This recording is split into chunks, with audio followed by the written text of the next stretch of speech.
जय हिंद दोस्तों। तो कैसे हैं आप लोग। तो देखिए आज जो है हम हिंदी कक्षा 10 के जो मोस्ट इम्पोर्टेंट टॉपिक हैं उन पर चर्चा करेंगे। देखिए यहाँ पर हम आप लोगों के लिए कुछ टॉपिक्स लेकर के आए हैं। अगर आप इनको पढ़ लेते हैं तो आप 70 अंक प्राप्त कर सकते हैं। बस आपको क्या करना है, इन टॉपिक्स को अच्छे से पढ़ करके जाना है। तो आइए शुरू करते हैं। देखिए पहला टॉपिक क्या दिया है। देखिए सबसे पहले हम बात करेंगे निबंध पे। काहे पे? सबसे पहले हम निबंध पे बात करेंगे जो 7 मार्क का आपका आता है, जिसमें सबसे पहला रहेगा स्वच्छ भारत अभियान। दूसरा है विज्ञान वरदान या अभिशाप। तीसरा आपका है प्रदूषण की समस्या तथा समाधान। अगला आपका है बढ़ती जनसंख्या कारण और निवारण। और अंतिम आपका रहेगा आतंकवाद की समस्या तथा समाधान। देखिए आपको मात्र इन 5 निबंध को पढ़ लेना है। इन्हीं में से आपका एक निबंध अवश्य आ जाएगा। केवल आपको 5 निबंध क्या करने हैं, तैयार करने हैं। फिर देखिए पत्र लेखन की अगर हम बात करें जो आपका 4 नंबर का रहता है, जिसमें आपको केवल 3 पढ़ने हैं। सबसे पहला नियुक्ति आवेदन पत्र। दूसरा नंबर रहेगा आपका बैंक से किसी व्यवसाय के लिए ऋण प्राप्त करने का आवेदन पत्र। तीसरा आपका रहेगा अपने नगर या गांव की सफाई हेतु संबंधित अधिकारी को प्रार्थना पत्र। देखिए केवल आपको पत्र में 3 पत्र तैयार करने हैं और आपके 4 में 4 अंक पक्के हो जाएंगे। अगला आपका टॉपिक रहेगा जीवन परिचय। सबसे पहले लेखक का जीवन परिचय देखेंगे जो 5 नंबर का रहता है, जिसमें आपको केवल 3 ही जीवन परिचय पढ़ने हैं। जिसमें पहला रहेगा डॉक्टर राजेंद्र प्रसाद, दूसरा जयशंकर प्रसाद, तीसरा आचार्य रामचंद्र शुक्ल। तो लेखकों में आपको इन्हीं 3 का जीवन परिचय तैयार करना है। फिर अगर हम जीवन परिचय में कवि की बात करें कि कवियों में जीवन परिचय किसका तैयार करना है, तो सबसे पहला आपका रहेगा गोस्वामी तुलसीदास, सुमित्रानंदन पंत और महाकवि सूरदास। तो इन्हीं 3 को आपको तैयार करना है कवियों का जीवन परिचय, और आपका एक आ जाएगा। और ये भी आपका 5 नंबर का रहता है।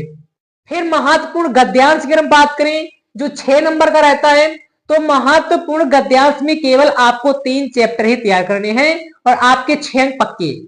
सबसे पहला मित्रता, ममता और भारतीय संस्कृति।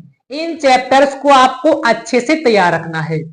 फिर अगर हम बात करें महत्वपूर्ण पद्यांश की, जो ये भी 6 नंबर का रहता है, जिसमें पहला सूरदास जी ने लिखा है पद चैप्टर है ना, तुलसीदास धनुष भंग, राम नरेश त्रिपाठी स्वदेश प्रेम। तो इन कवियों ने जो पाठ लिखे हैं उन पद्यांशों को क्या करना है, आपको अच्छे से तैयार कर लेने हैं, केवल 3 लोगों की। ठीक, पहला चैप्टर पद, धनुष भंग और स्वदेश प्रेम, ये आपको क्या करने, 3 ही चैप्टर तैयार करने पद्यांश में। फिर संस्कृत गद्यांश और पद्यांश की हम बात करें, जो आपका गद्यांश 5 नंबर का रहता है और पद्यांश 5 नंबर का रहता है, जिसमें क्या करना है, गद्यांश में आपको वाराणसी चैप्टर और भारतीय संस्कृति, ये चैप्टर आपको तैयार करने, केवल 2।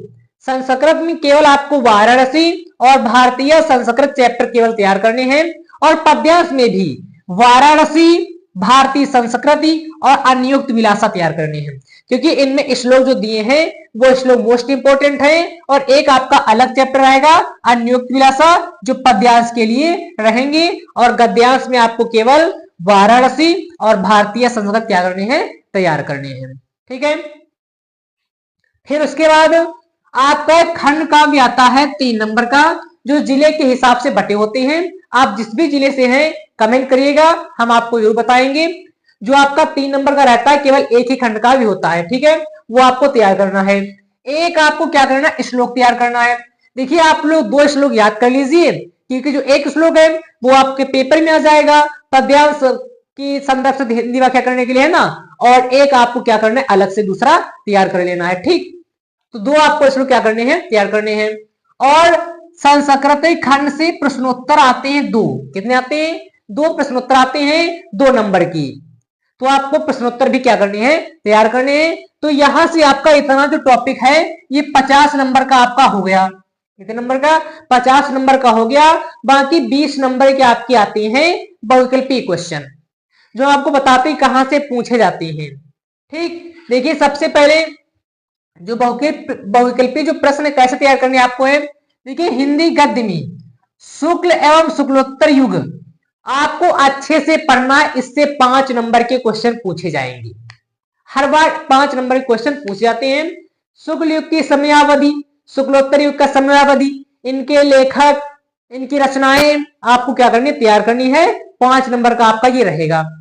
हिंदी पद्य में आपको रीतिकाल और आधुनिक काल क्या करना है, तैयार करना है। रीतिकाल की समयावधि, आधुनिक काल की समयावधि, इनकी रचनाएं, इनके कवि, ये भी आपका 5 नंबर का रहेगा। देखिए आप लोग चिंता ना करें, आपको केवल यहाँ पे मैं बता रहे हैं, फिर आपको इंपॉर्टेंट जो क्वेश्चन रहेंगे वो आपको हम कराएंगे, जो ऑब्जेक्टिव क्वेश्चन का ही वीडियो हम रखेंगे। आगे आपका है रस से, देखिए रस से करुण एवं हास्य रस, इससे 1 नंबर का क्वेश्चन पूछता है, करुण एवं हास्य रस। अलंकार में आपको अर्थालंकार, उपमा, रूपक और उत्प्रेक्षा क्या करने हैं, तैयार करने हैं, इसमें भी 1 नंबर का क्वेश्चन पूछता है। और जो छंद है इससे भी 1 नंबर का क्वेश्चन पूछता है, तो ये आपके 3 नंबर के हो गए, आपको तैयार रखने हैं। फिर अगर हम बात करें हिंदी व्याकरण में, हिंदी व्याकरण में तो पहले पूछता है उपसर्ग 1 नंबर में, कितने नंबर में, 1 नंबर में उपसर्ग आता है, जिनमें आपसे इनसे पूछ सकता है जो इंपॉर्टेंट है। आ हो गया, अन, अधि, अप, सह, निर, अभि, परि, शु, ये आपको तैयार रखने हैं। ठीक, समास देखिए द्वंद्व समास हो गया, द्विगु समास हो गया, कर्मधारय समास और बहुव्रीहि समास, इनसे भी 1 नंबर का क्वेश्चन पूछता है, आपको क्या करने, इनको तैयार करने हैं। तद्भव, तत्सम एवं पर्यायवाची में से किन्हीं एक से संबंधित क्वेश्चन पूछे जाएंगे, जो 1 नंबर का रहेगा, आपको तैयार करना। ठीक, 3 नंबर आपके यहां से मिलेंगे।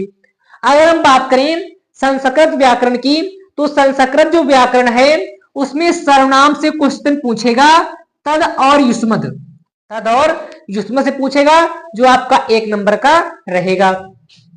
वाक्य का स्वरूप, ये आपका 1 नंबर का पूछता है।